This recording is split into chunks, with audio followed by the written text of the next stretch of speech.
السلام علیکم ناظرین، پروگرام نیوز پوائنٹ کے ساتھ میں ہوں رضوان سہار، اور آج جس موضوع پر ہم نے بات کرنی ہے بہت ہی خوبصورت موضوع ہے، پاکستانی سیاست کے حوالے سے ہے۔ اس سے بات کرنے سے پہلے میں بات کروں گا کہ کسی شخص نے حضرت عائشہ صدیقہ رضی اللہ تعالی عنہا سے دریافت کیا کہ نبی پاک صلی اللہ علیہ وآلہ وسلم کے اخلاق کیسے تھے، تو آپ فرماتی ہیں کہ کیا تم نے قرآن نہیں پڑھا؟ قرآن ہی نبی پاک صلی اللہ علیہ وآلہ وسلم کے اخلاق ہیں۔ بات اخلاق کی ہو رہی ہے، بات کردار کی ہو رہی ہے، بات زبان کی ہو رہی ہے، بات گفتگو کی ہو رہی ہے۔ اس حوالے سے بھی بات کریں گے، اور اس وقت پاکستان میں جو موجودہ سیاست ہو رہی ہے، اس سیاست میں الزام تراشی، بہتان،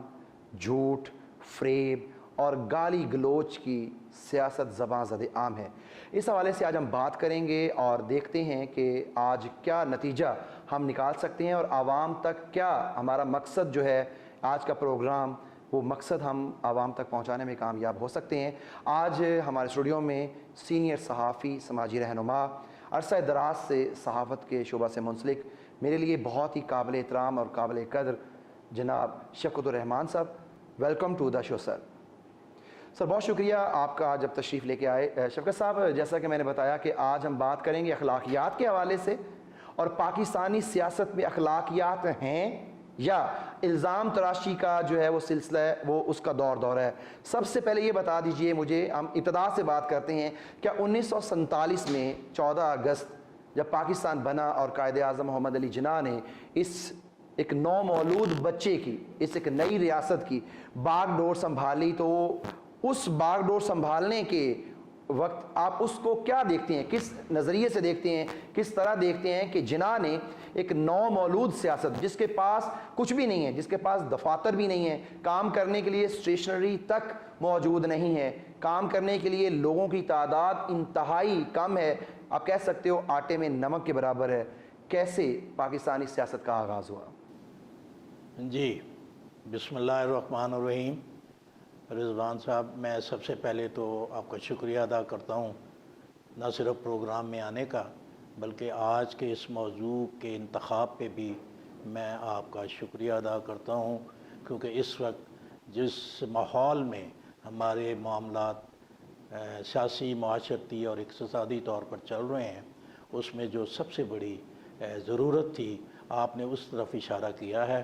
اور میں سمجھتا ہوں کہ اگر اس وقت ہم نے اپنے معاملات میں ان تبدیلیوں کی طرف ہم نہ گئے تو ہو سکتا ہے کہ ہمارا نہ صرف سیاسی نظام بلکہ ہمارا معاشرتی نظام بھی بکھر کے رہ جائے گا۔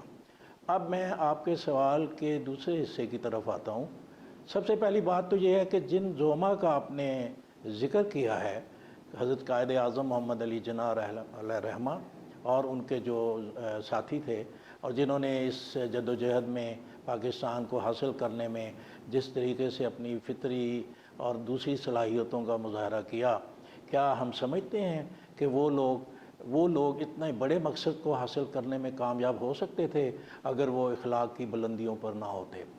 میں یہاں بہت سی مثالیں دینا چاہتا ہوں، لیکن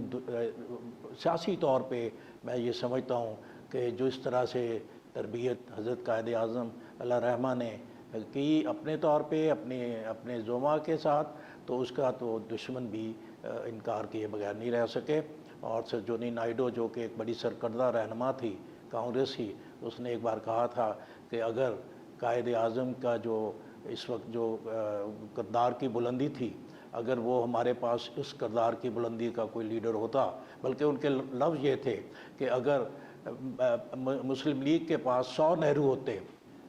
اور کانگریس کے پاس صرف ایک قائد اعظم ہوتا تو یہ ملک کبھی نہ بنتا۔ تو میں کہتا ہوں اس سے بڑا خراج تحسین ایک دیانت اور ایک اصولوں پر کھڑے ہونے والے بندے کو کیا دیا جا سکتا ہے؟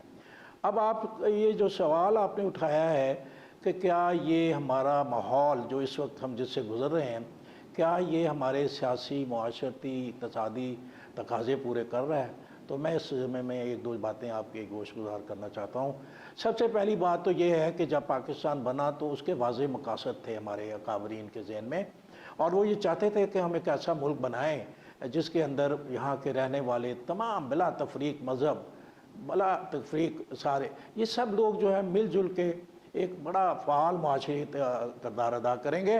اور اپنے حقوق اور اپنی مرضی کے معاملات کے تحت وہ لوگ اس ملک کو چلائیں گے۔ یہاں تک تو ٹھیک تھا، قائد اعظم نے ان لوگوں کی سیاسی تربیت بھی کی تھی۔ میرے کچھ لوگ میرے اس بات پہ یہ جملہ کہہ سکتے ہیں کہ قائد اعظم نے تو کہا تھا کہ میرے پاس تو کھوٹے سکے ہیں۔ میں نہیں سمجھتا کہ قائد اعظم اپنے ساتھیوں کے بارے میں ایسی بات کہہ سکتے ہیں۔ بڑے پیار مخلص ساتھی تھے جنہوں نے دام جس طرح سے بھی ہو سکتا تھا پاکستان کی اس تحریک میں اپنا حصہ ڈالا۔ بات کہاں سے شروع ہوئی؟ بات ہوئی جب 1958 میں ہم فوجی حکومت کے زیر سایہ آ گئے۔ اب فوج کا اپنا ایک مزاج ہوتا ہے، اس مزاج کے تحت انہوں نے اس ملک کے اندر ان روایات کو جنم دیا، اور میں یہ کہنا چاہوں گا کہ وہ روایات ایسی تھیں جو پھر دہراتے چلے گئے، اور آج وہ جو پودا فوج کے ذریعے ایک لگا تھا وہ ایک تناور درخت بن چکا ہے۔ سیاست میں الزام تراشی ہو رہی ہے، سیاست میں گالم گلوچ ہو رہی ہے۔ آج اگر کوئی ایک شخص ایک لیڈر کے ساتھ کھڑا ہے تو وہ اس کا ہیرو ہے، لیکن جب وہ اس سے پیچھے ہٹتا ہے تو وہ اس کو زیرو کرنے کے چکر میں ہوتا ہے۔ ہم لوگوں نے روایات کو، اپنی پہچان کو کھو دیا ہے، اور اس کا نتیجہ یہ ہے کہ یہ تقسیم ایسے ہو چکی ہے کہ اوپر سے لے کے نیچے تک ہمارا معاشرہ جو ہے نہ صرف سیاسی طور پہ بلکہ طبقاتی طور پہ بھی تقسیم ہو چکا ہے۔ تو شفقت صاحب، آپ یہ سمجھتے ہیں کہ اس موجودہ دور میں جو گالم گلوچ کی سیاست اور الزام تراشی کی سیاست ہو رہی ہے، اس کا آغاز جو ہے وہ ماشاء اللہ دور سے آیا؟ یقینی بات ہے اپنا رضوان، ہم یہ کہہ سکتے ہیں کہ جب آپ کسی سیاسی عمل کو روک دیں گے، جب آپ سیاست سے وابستہ لوگوں کی جو نرسری ہوتی ہے وہ ہوتا ہے ان کا منشور، ان کا پروگرام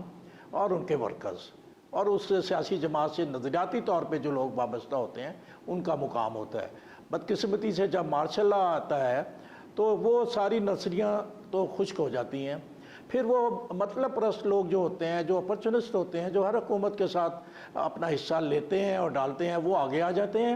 اور اس کا نتیجہ یہ نکلتا ہے کہ وہ مارشل لا کا جو فوجی حکمران ہوتا ہے وہ ان کو لے کے اپنی حکومت کو مضبوط کرتا چلا جاتا ہے۔ اور یہ ہم نے اپنی قومی تاریخ میں دیکھ بھی لیا ہے، سیکھ بھی لیا ہے، سمجھ بھی گئے کہ کس طریقے سے جب وہ فوجی حکمران جاتا ہے تو اس کے ساتھ 10 سال تک جو اس کے جوتے پالش کرتے ہیں، جو اس کے گن گاتے ہیں، وہ اپنا راستہ علیحدہ کر لیتے ہیں اور کسی دوسرے تالے آزما کی طرف ان کی آنکھیں اٹھتی ہیں۔ اور میں سمجھتا ہوں، میری الحمدللہ اس وقت جو میں جس عمر کے جس حصے میں جا رہا ہوں،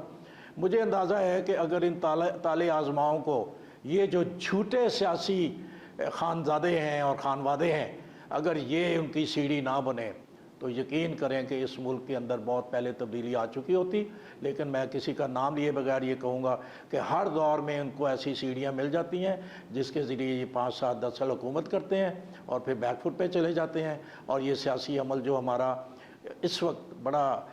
یوں سے ملے غیر مستحکم ہے، اس کی بڑی وجہ یہی ہے کہ سیاسی افراد جو ہیں ان کی سیاسی تربیت نہیں ہوئی، ان کو کچھ بتایا نہیں گیا سیاست کے کیا رموز ہوتے ہیں اور کس طریقے سے دوسروں کا احترام کیا جاتا ہے۔ ان چیزوں سے ہم نابلد ہیں، ہم دور ہیں، اور اس کا نتیجہ آج بھگت رہے ہیں کہ جو لیڈر کی زبان ہے وہی ورکر کی زبان۔ بالکل، ہم زبان پر بھی شفقت صاحب بات کریں گے، لیکن اس سے پہلے میرا ایک سوال آپ کی طرف اور ہے۔ آج اکثر رہنما جو آج پاکستان میں بڑے بڑے رہنما ہیں، ہم ماضی میں اگر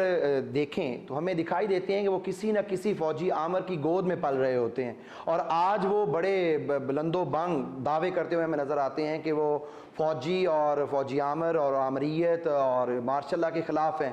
جبکہ وہ خود ان کی جو پرورش ہوئی ہے، جیسے کہ آپ نے خود فرمایا، ان کی جو نشو و نما ہوئی ہے، ان کی تربیت ہوئی ہے، وہ تو فوجی آمر کی گود میں ہوئی ہے، اور ہمیں ماضی میں وہ نظر بھی آتے ہیں۔ اگر ہم نواز شریف صاحب یا شہباز شریف صاحب کی بات کر لیتے ہیں جو اس وقت پنجاب اور پاکستان کی حکومت ان کے پاس ہے، تو ہمیں وہ جنرل ضیاء الحق کے دائیں اور بائیں دکھائی دیتے ہیں۔ میں نے پروگرام کے شروع میں آپ سے ایک کمٹمنٹ لی تھی، اور میں اس کمٹمنٹ پہ قائم ہوں کہ بغیر کسی شخص کا نام یا کسی سیاسی شخصیت کا ریفرنس دیے ہوئے میں اپنی بات کرنا چاہوں گا۔ مجھے اجازت دیں۔ آپ نے جس شخص کی بات کی ہے وہ کوئی پہلا قصہ نہیں ہے۔ یہاں اس سے پہلے ایک صاحب آئے تھے جو بہت بڑے جید لیڈر ہیں، ان کی جماعت بھی 2 3 دفعہ ملک کی اقتدار میں آ چکی ہے،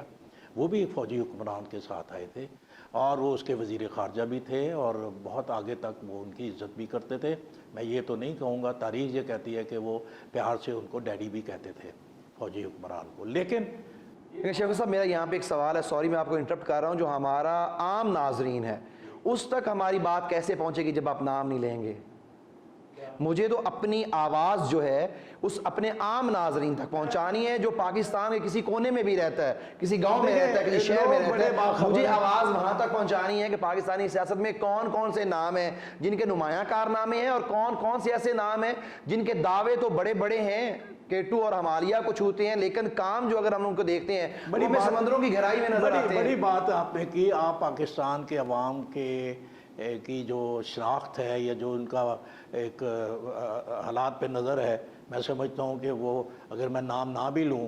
تو یقینی طور پہ وہ اتنے باخبر ہیں کہ وہ سمجھتے ہیں کہ شفقت صاحب کا اشارہ کس طرف ہے. اور آپ جو بات شفقت صاحب کا اشارہ وہ حکمران یا جن کی طرف اشارہ وہ تو اب آسانی سمجھ جائیں گے نا, لیکن شفقت صاحب جو ایسے لوگ ہیں میں ایک تاریخ بتا رہا ہوں نا, جن کا سیاست سے دلچسپی نہیں ہے, جن کو سیاست کا معلوم نہیں ہے, ان کو تو معلوم بالکل بھی نہیں ہوگا. پھر میرے سوال کا جواب جو ہے نا, آپ کے سوال کا جواب میرے اسی جواب میں ہے کہ جب فوجی طالع آزما حکمران آتے ہیں تو وہ اپنے مطلب کے ساتھ لوگوں کو اپنے ساتھ شامل کرتے ہیں. پھر تو اس بہتی گنگا میں بہت سے لوگوں نے ہاتھ دھوئے ہیں. پھر جن صاحب کا آپ نام لے رہے ہیں جو اس وقت ملک کے وزیر اعظم ہیں, وہ بھی ان میں سے, ان کو بھی یہ الزام دیا جا سکتا ہے کہ آپ بھی فوج کے اس کے ذریعے آئے ہیں. لیکن اس وقت بات فوج کے آنے کی نہیں ہے. دیکھیں, ان لوگوں نے سیاست کرنی تھی, یہ کسی طریقے سے ان ہوئے ہیں. میں یہ کہتا ہوں, میں عموماً کہتا ہوں کہ نواز شریف صاحب اور ان کی فیملی جو کبھی سیاست میں نہ آتے, نہ ان کا یہ مقام تھا, وہ کاروباری لوگ تھے, وہ بزنس سے متعلقہ تھے. لیکن جب ایک حکومت نے ان کے قومی املاک کو, ان کے ذاتی املاک کو نیشنلائز کیا, پھر ان کو سڑک پہ لا کے بٹھا دیا, تو اس سے پہلے آپ دیکھیں پاکستان کی سیاست میں حکمران کون تھے. مجھے کہنے کی اجازت دیں, اس سے پہلے پاکستان کی سیاست میں زمیندار تھے, ترلے والے لوگ تھے, بڑے بڑے قد و قامت کے لوگ تھے جن کی لاکھوں ایکڑ زمین تھی, ان کا کوئی ذاتی وہ ایجنڈا نہیں ہوتا تھا. شفقت صاحب سوری میں یہاں پہ آپ کو انٹرپٹ کروں گا, ہم وقت ایک بریک کا ہو گیا, مجھے اشارہ ہو رہا ہے, اور بریک کے بعد ہم آپ سے یہیں بات کا آغاز کریں گے کہ 1980 کی دہائی کے بعد پاکستان کی سیاست جو ہے وہ کس کروٹ بیٹھتی ہے. بریک کے بعد ہمارے ساتھ رہیے گا.